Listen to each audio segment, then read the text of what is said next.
Hi, I'm Joe, and welcome to the channel. In this series, we're exploring common chord progressions, and in this case here, we're looking at the 1-4-5 chord progression in the key of A. The idea behind this series is simple. Start listening to these chord progressions so you can get familiar with what they sound like, so when you're listening to songs and you're trying to figure them out on your own, you'll be familiar with the most common patterns that folks are using out there to write their songs. So what is a chord progression? A chord progression is a combination of chords that you play in a specific pattern. And oftentimes there's a key center to them or a tonal center. And when you get back to that one chord, you just feel like you're at home. Let's go ahead now and break down these guitar parts that you heard in the song. So in this video, we're looking at the 1-4-5 chord progression. And that's a very common chord progression, especially in the old time rock and roll. You probably heard a lot of things like this.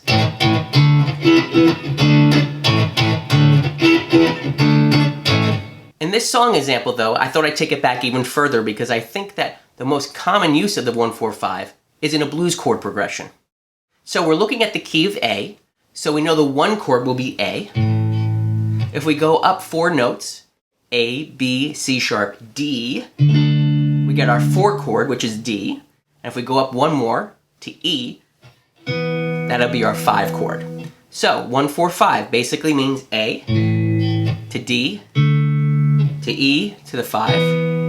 And in a typical blues progression, we're going to play the A for a little bit, go to the 4 chord, back to the A chord with the 1 chord, then slide up to the 5 chord, down to the 4 chord, back to the 1 chord, a little brief run, again on the 5 chord, back to the A. And that's basically the whole progression for the song. Now the first part, we're going to do a little bit of a power chord of our A and our E note, and we're going to reach up and hit the 6th. And then we'll also do a bigger stretch to get that flat 7.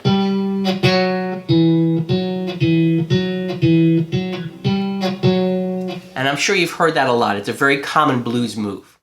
So this rhythm pattern goes like this.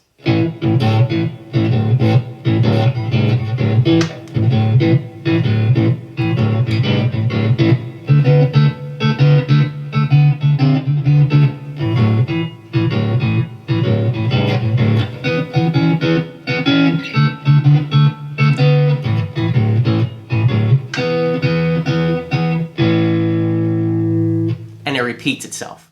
If you notice too, I'm not using a pick, I'm using my fingers and I'm plucking the strings. It gives a little bit more of a dirtier sound. And I'm doing a slight palm mute as well. I'm putting the fleshy part of my hand a little bit on the strings so it mutes it a little bit.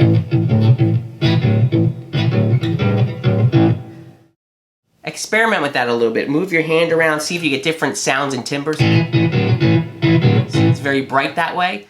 Bring your hand back a little bit, palm mute.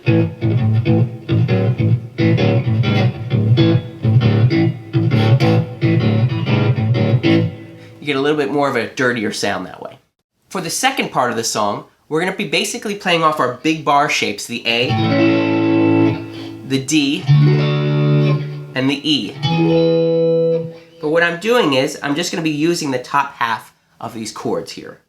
And I'm going to do a little bit of a hammer-on. So when I look at this chord here, just the top 3 strings, basically I'm playing a C sharp, an E, and an A for the A chord. And I'm going to do a slight hammer-on the 6th. So I'm going to hit the E, hammer on to the F, and then walk down the chord. And I'm going to let the high A ring out on that as well. So basically I'm barring my first finger, and I'm doing a hammer-on.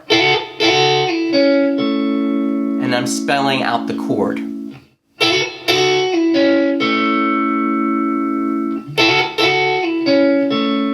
And I'm doing hybrid picking for this part, which basically means I'm using my pick for one of the notes, and I'm using my second finger, so I'm barring my first finger, and I'm plucking down with the pick, as well as plucking with my finger, at the same time.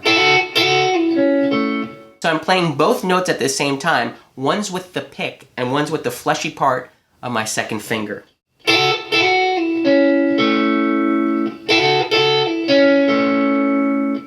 And all I'm doing is moving that same pattern up. Now this was the A. If I take that whole shape and move it up to the D, I'm doing the same exact thing.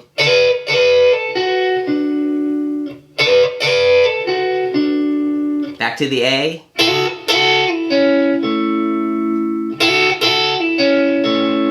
Now I'll move it all the way up here for the E, and I'm going to do a slightly different pattern. I'm basically just going to do the hammer-on with that hybrid picking to do this. And then move it down to the D, move down to the A,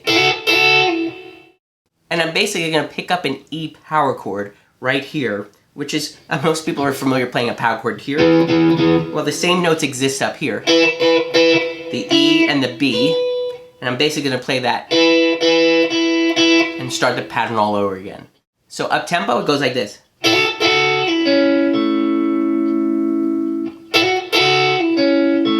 To the 4 chord. Back to the 1 chord. Now to the 5 chord. To the 4 chord. To the 1 chord. And the 5 chord. And that's all I'm doing for the second part. The third guitar part has probably the hardest possible part you'll ever play in the beginning of a song. What we're going to do is this. Very difficult. No, it's very simple, obviously. What you're going to do is take your fretting hand, mute all the strings, press lightly on the strings, just to dampen them. You don't really have any notes ringing out here. And you're going to take your pick hand and do more of a percussive sound. And I just do that in the beginning just to add a little bit of a, again, a percussive sound. If you think about it, the guitar is obviously a rhythm instrument. So doing things like this where you're not really playing any notes just adds a little extra dimension to your songs in certain parts. The second half of the third part is basically a little bit of a lead line. I'm not much of a lead guitar player, but I wanted to play a little bit something over this chord progression. And what I'm going to do is I'm going to outline the A chord. The A chord is made up of the notes A, C sharp, and E.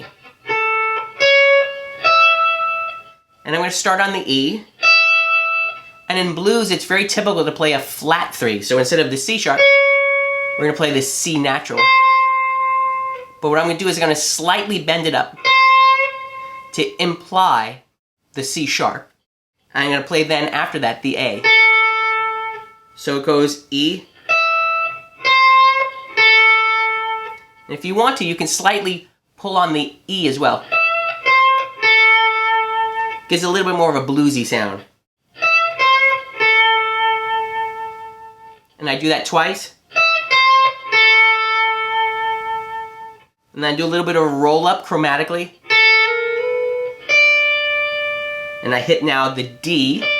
Remember our D bar chord? I'm hitting that D note. And I'm going to do kind of a similar thing where I'm going to basically tweak the third. So in a D chord, we have the notes D, F sharp, and A. So here's my D. My F sharp would be here. But what I'm going to do the same thing, I'm going to take that as a flat 3, which is the natural F, and bend it up to imply the F sharp. So again, that goes. And then I choke off the note. And then I go back to that first part. Now when we get to the E, I'm basically going to play an E7. But I'm going to only use the top notes. And I'm going to slide into it from a half step below. Do the same thing for the D7. Then that statement again. And to end the song, I basically hammer on from the flat 7, the G, to the root A. And then I do a slight tweak again of the flat 3. And that's it. So, up tempo.